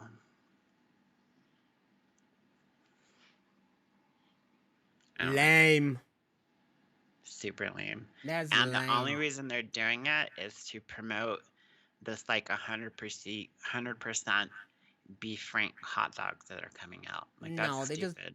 they don't want people to call it wiener anymore. That's all it is. Let's be frank about it. King Diabetes just said, I'm just seeing that Jackie Chan did a movie with John in Knoxville. Yes, he did. I saw that one too. Do I remember him? No, but he did a movie with John Knoxville. Jackie Chan's done it with everybody. Name a bad Jackie Chan movie. Name what? Oh shit, a Tuxedo. Okay, I'll give you that one. Everybody gets one. Even Kurt Russell has one bad movie. Yes, like, everybody gets one. Yes, even the Medallion's a little bit better than the Tuxedo. God. What was the game in Jerome? Jackie Chan, this is my game. Mm-hmm. This is another one about Terminator. Terminator 7, End of War, is about to change everything, and Arnold Schwarzenegger said that he doesn't want to play the Terminator anymore. Yeah, he shouldn't have to. No.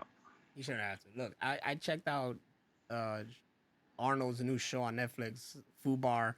I watched like the first episode, and then I was like, yeah, I'm good. I don't need to see this anymore. Stupid. Yeah, nah. I'm good. I love his movies and stuff, but he was a terrible governor. That's what I heard. Just terrible. He was like, Obama was great, but he was awful with the checkbook. Like, that's how Schwarzenegger was. Mm. This happened while we were away. I haven't seen much about it, but Brendan O'Brien, the original voice of Crash Bandicoot, died at the age of 60. Okay, hold on. R.I.P. to a legend. However, Crash Bandicoot had a voice? Yeah, he talks sometimes. I don't remember that. Especially in the older games, like the more recent games. Oh, yeah, well, I don't know. I played like one Crash Bandicoot, and all I remember from back then was the fucking mask. That's it. That's all I remember. That was the only voice in that whole game I remember. That and the sound of the wood crates breaking. Yep. That's all I remember. But he would say like "wee," and, stuff like that. Oh well. R.I.P. to him though.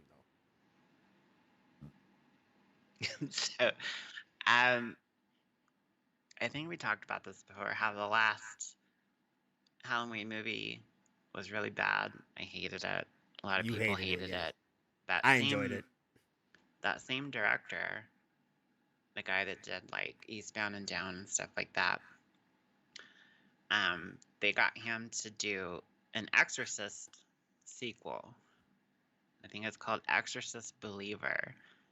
And nobody wants it, especially after the last Halloween movie, and like almost all of the Exorcist sequels suck anyway. And apparently there's already a test screening that they played in New York, and they said it was awful.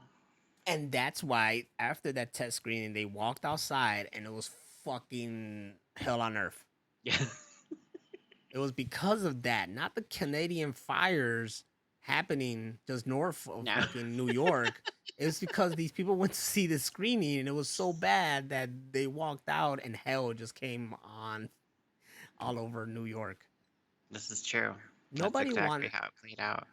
Frankly, I don't care about the Exorcist, but we want more of the Pope's Exorcist.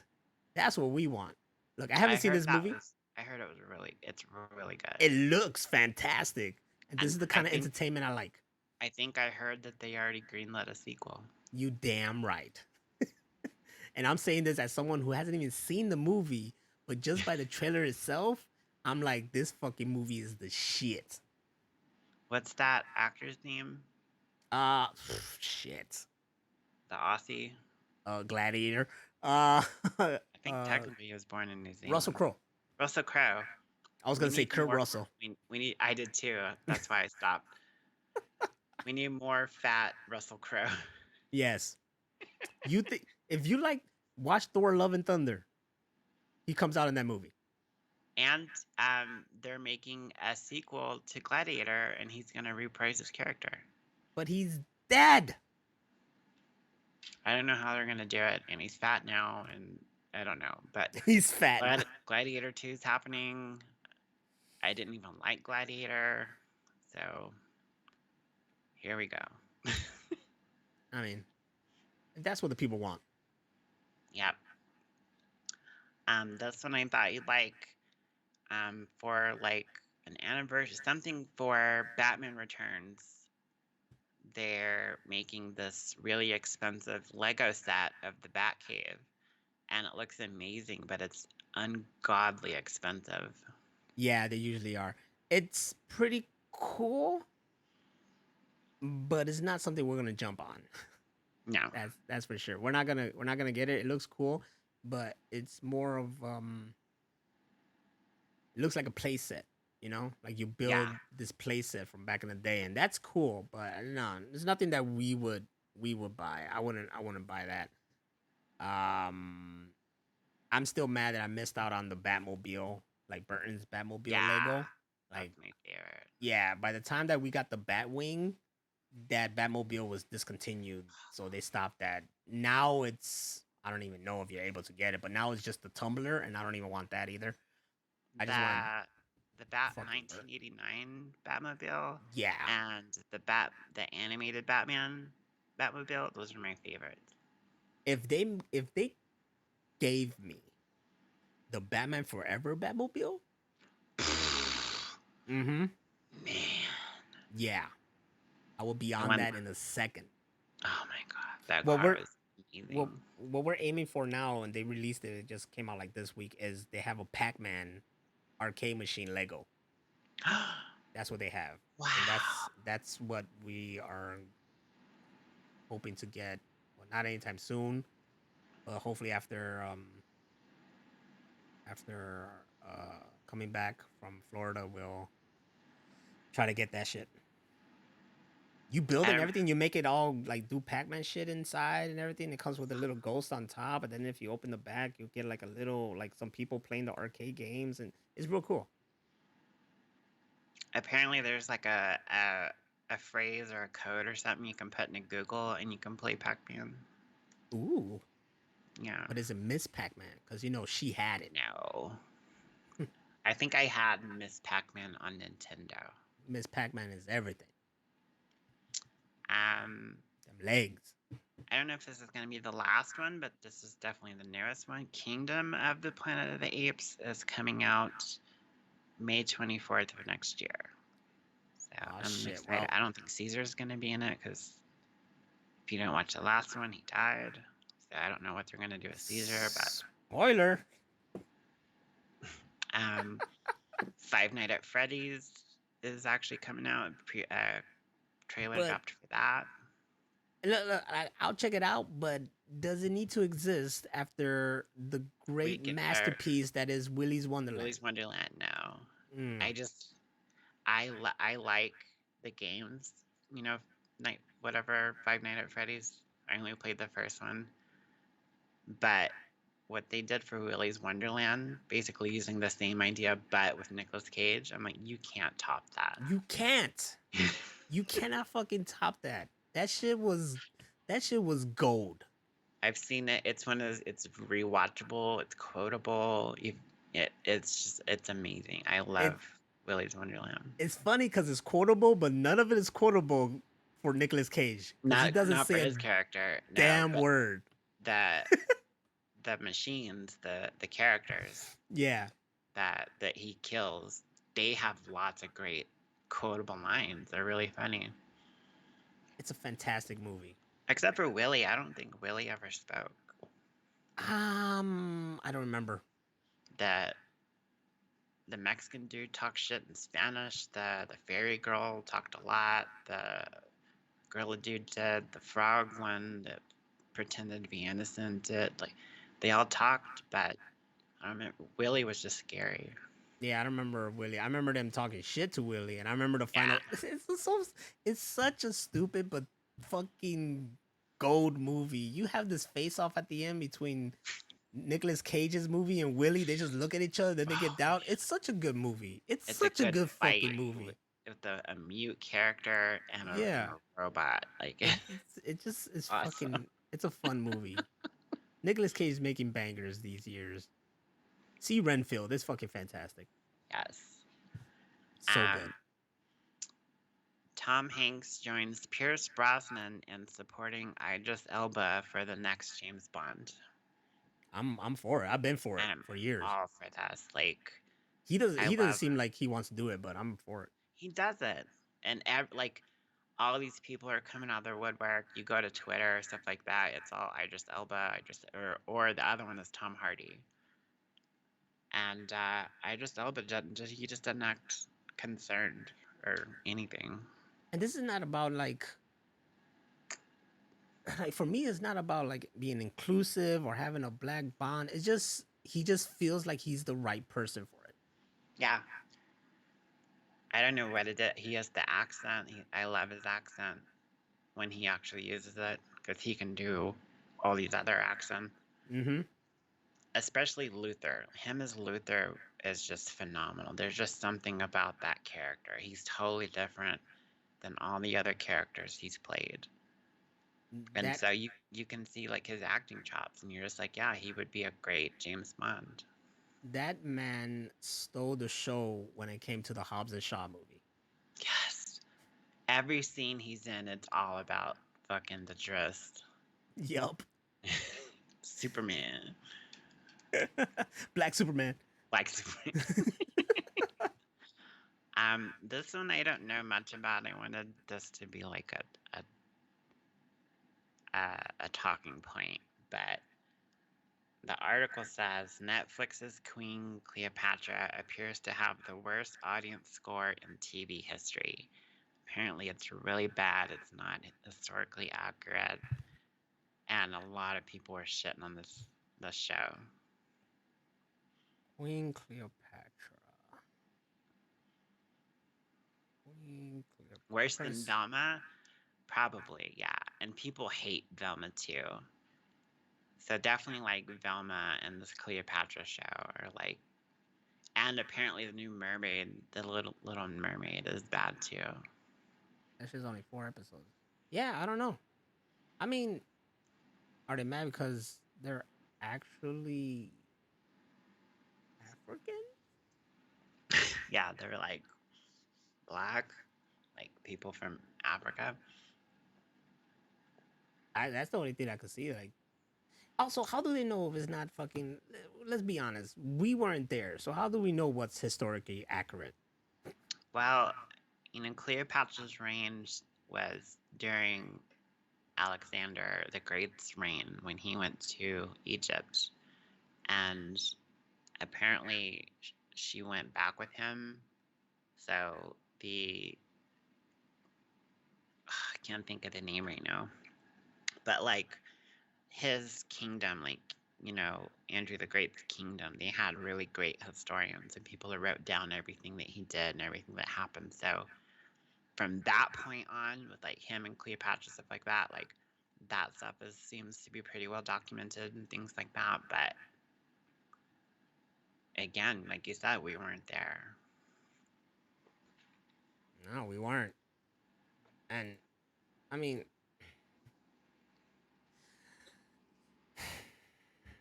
I just see it as I haven't seen the fucking show or even knew it existed until now, but I just see it as maybe people were pissed off because of the color and they're saying it's not accurate. But what happens in the show, whether it's accurate or not, I don't know, because in the end of the day, everything that's been made is just an adaptation of history.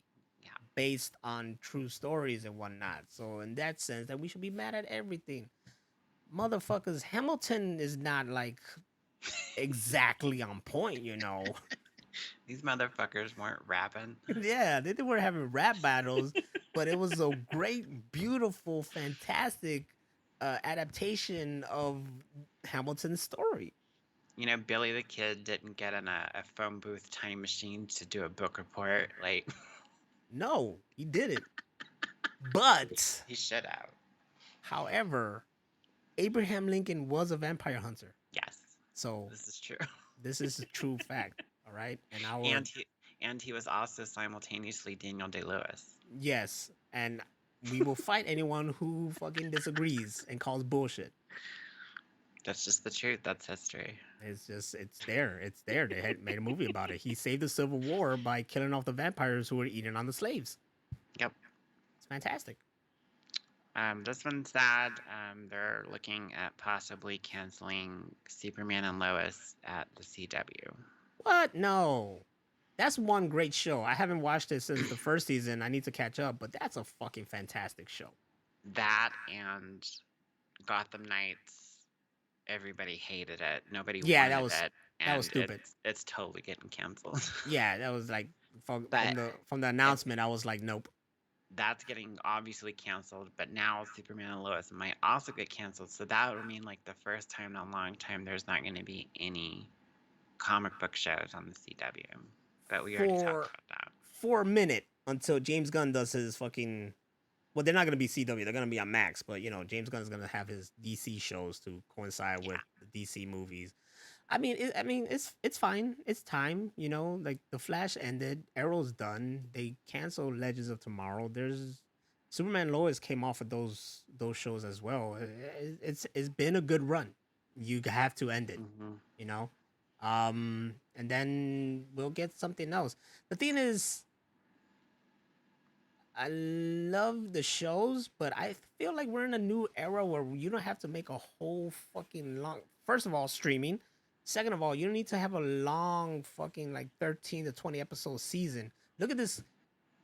You showed me that Cleopatra thing. You know how many episodes are in that? 4. Or That's it. That's cool. That's fantastic. I'll watch that. Sometimes if you give me like a thing that's like, all right, we got 13 episodes. 13 episodes that are an hour long? No, I'm not down for this, man. Like, a lot of shows that are coming out like that recently, I'm like, I don't have the energy. But if it's like a mini series, like Lonesome yeah. Dove or something like that, where it's like 2 to 4 episodes, I'm all over it. Yeah, like if you just go and you just be like, look, here's a movie basically, but we just broke it down to like a couple Yeah, parts. I'm like, all right, cool, that's sweet. I could do that. especially docu-series, which is in more recent years more of a thing. Those are only like 4 episodes maybe, and you're done. You got the whole story. Docu-series get me pissed off though because I'm like, get to the point. Yeah. Like you guys are like milking the shit out of this story. Just get to the fucking point. Did he get There, away? How did they there's catch him? You know, that's all I want to know. there's a lot of B-reel for no reason. Yeah. There's like people washing dishes and you don't know why. They go back What's to happening? fucking they go back to when he was 5 years old. And it's like, I don't care. Does it fucking like is it important in the long story? No.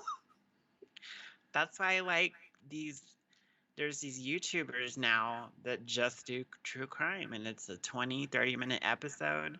You get the whole story, you're in and out, you're done. Next story. Mm-hmm. Next video. Let's get it over. That's And it. as much Me as I love docuseries and stuff like that, especially like Making a Murder and Evil Genius, those are my favorites. And of course, Tiger King. Tiger But yeah, King. give me a 20-minute video. Leave me in and out.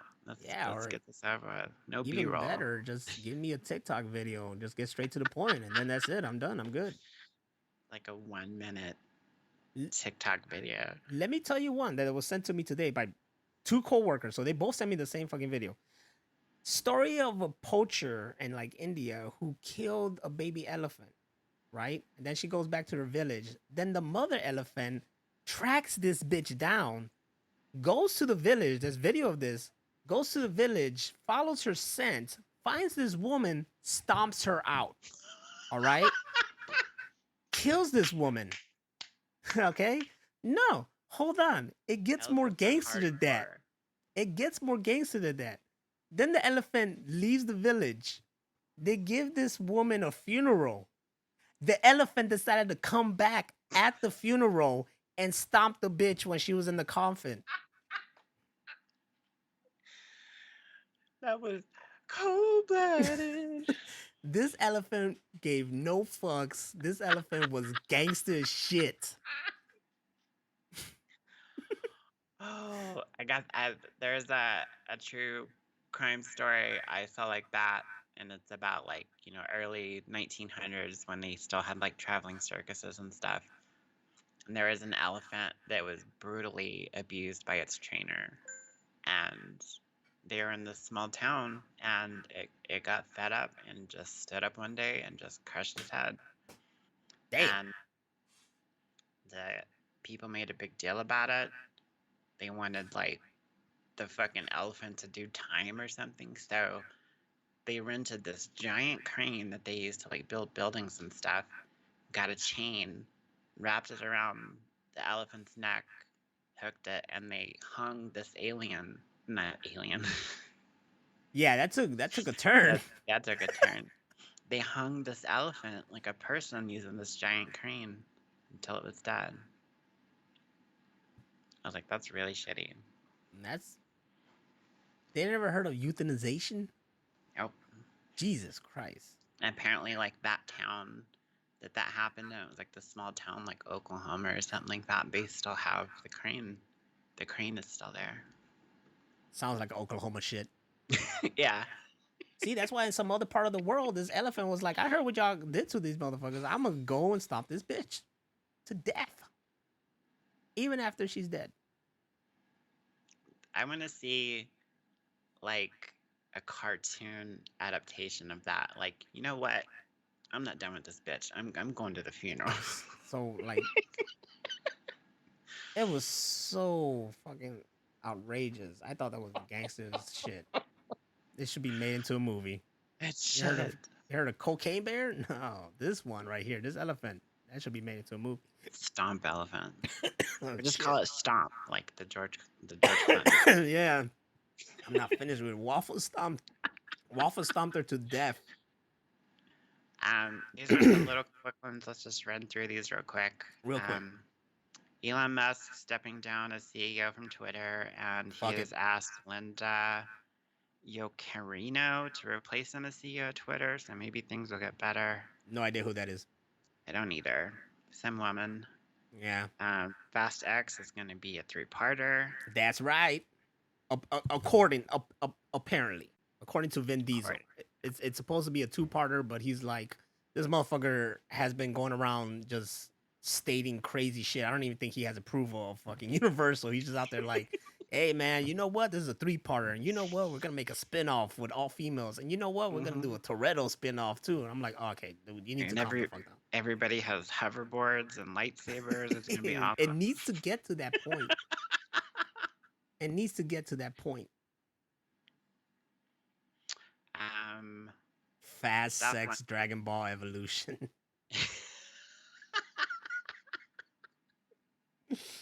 Please make that happen. I didn't know about this. This came out while we were away too. But Dolph Lundgren announced that he's been battling cancer for 8 years.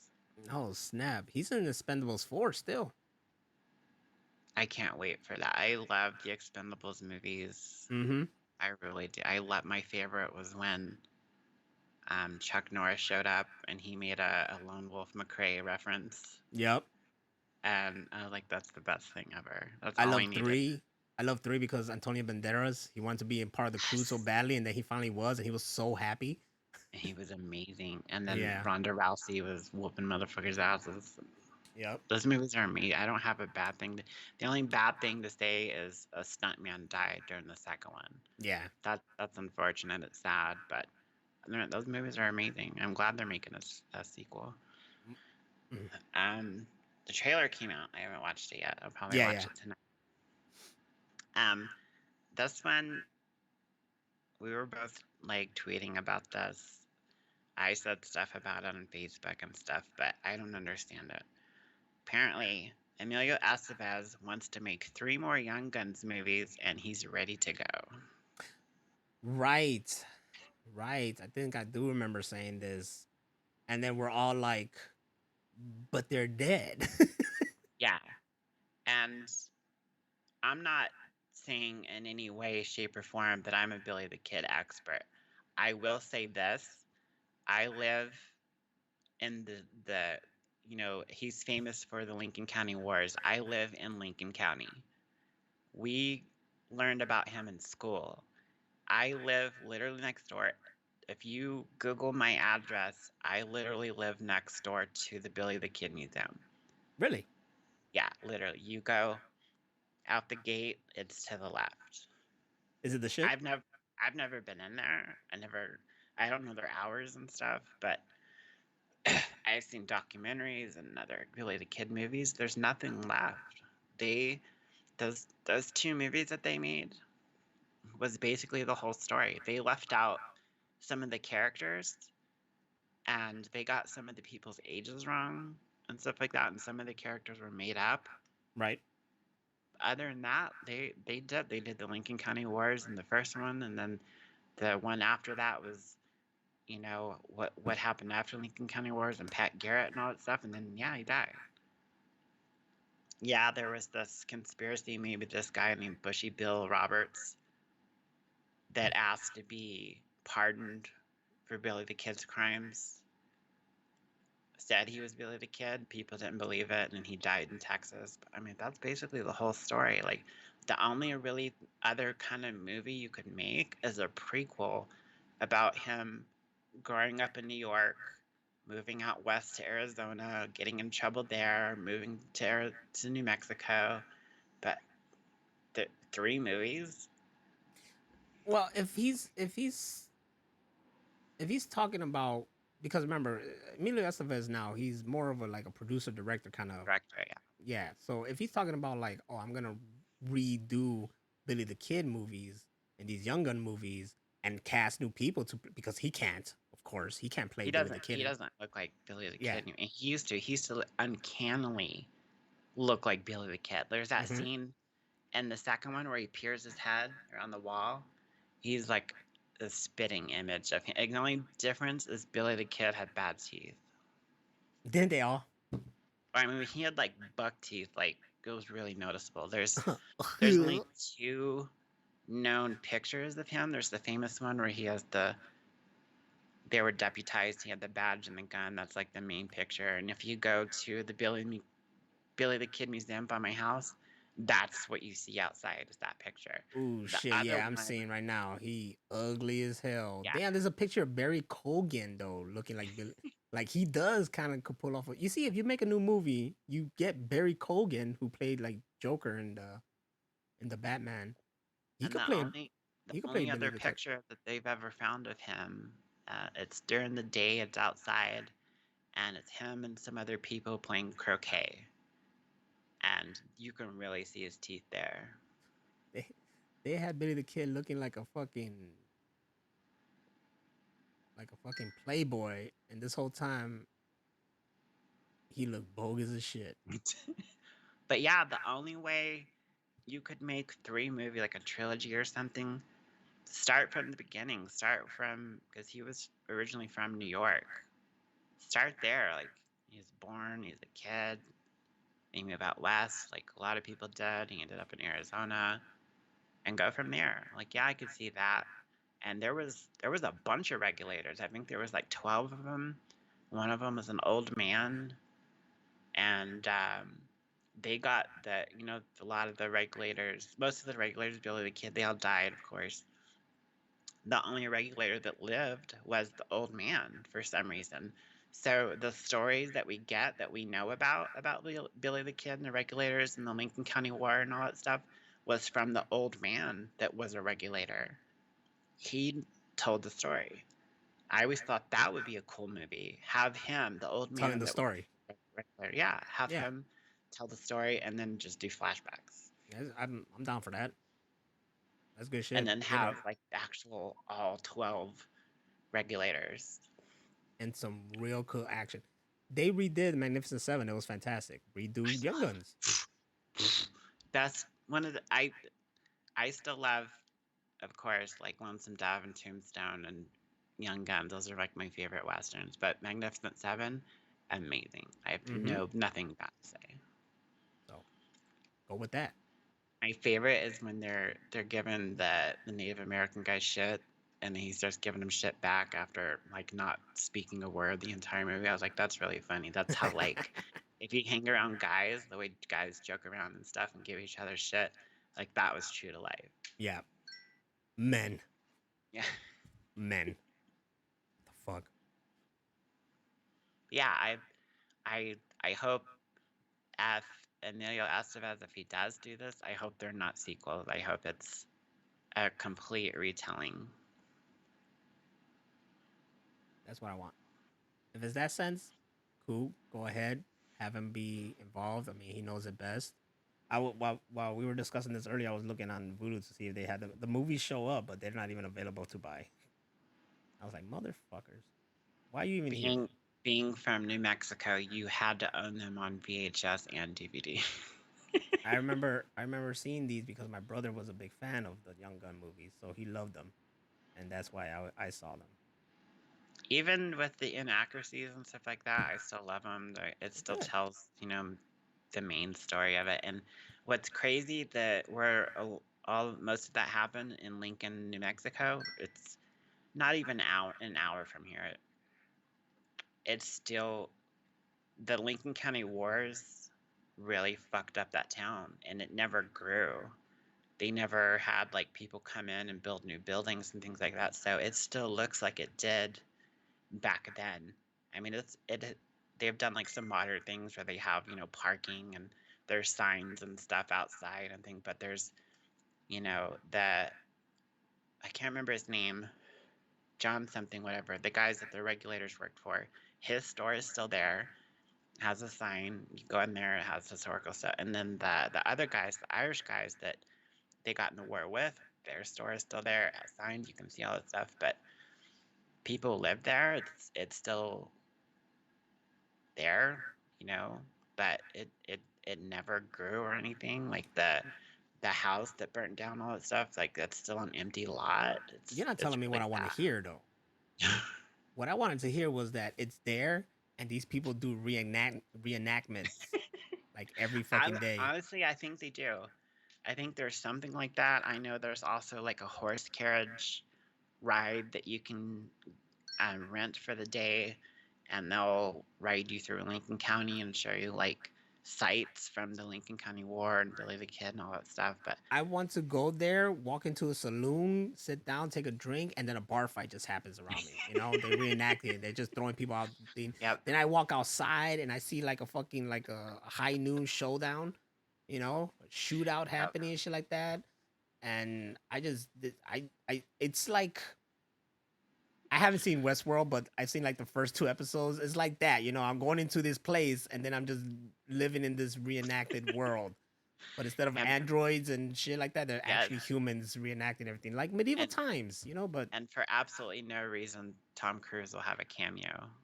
and he's just running, like he runs across. I'm like, oh shit. Do you know about that? His cameo in Young Guns. No. He was filming another movie or something in the area, and he was friends with Emilio Estevez and some of the course. other people, and I think Kiefer Sutherland. I think they were friends or something. So he went to visit the set one day in Lincoln, the city of Lincoln, where they had, you know, the forts built up facing the house, where they were stuck in the house, and they were like, "Do you want to be in it?" He was like, "Yeah, sure." And so they dressed him up like a cowboy. They put this really shitty fake beard on him, and there's like two quick scenes. There's one where he's shooting, and then he gets shot and dies, and that's it. And he's not in the credits. It's not on his IMDb or anything. But if you look for it, it's totally Tom Cruise. Fantastic. Now I want to watch it. I just checked right now. That shit is like on Amazon Prime. So I hope it's not like it says Freevee too. So I also hope it's not with ads. I But love if it is, whatever. Yeah. I'll watch it. I haven't seen Young Guns in forever, and now I want to catch young fucking Tom Cruise. I think he was a real character, like the guy that Christian Slater plays in the second one. I think that was a real person. But he's another person. All his scenes in the second one, he always steals the scene. Arkansas Dave Rudebaugh. Slater's a beast. I saw the Willow show before they took it out of Disney Plus, and Christian Slater showed up in it, and I was so happy. I was like, worth my time. Hell yeah. That was dope. And Heathers was like, I think Heathers is on Tubi. As it should be. Yes. One of the best Christian Slater movies. Slater's And then again, watch Mr. Robot, because Christian Slater owns that show. Fucking kills it in that show. Again, I have to rewatch them. I only watched the first season, but I have to rewatch it and finally finish it. I waited for a long time to watch the last season, and it's mind-blowing. It's like, it's one of those things, like the first time I read Ishmael, where it was so dense, you had to like kind of sit and like compartmentalize. But when you did, it's like, this is probably one of the best shows ever written. Of all time. Yeah, of all time. It was that like dense and complex, but it made sense, and it's entertaining, and you follow along. You want to know what's dense and complex and entertaining, and you can follow along? This podcast of the Machine Room podcast is the greatest podcast of all time. Self-proclaimed greatest podcast of all time. And as every other thing that's great, some things have to come to an end. We are ending this episode of Machine Room Podcast. I'm Nostradamus. She's Hammer of Venus, and we will be back in a couple of weeks because your boy over here doing life-changing things. So when we come back, we have way more shit to talk about.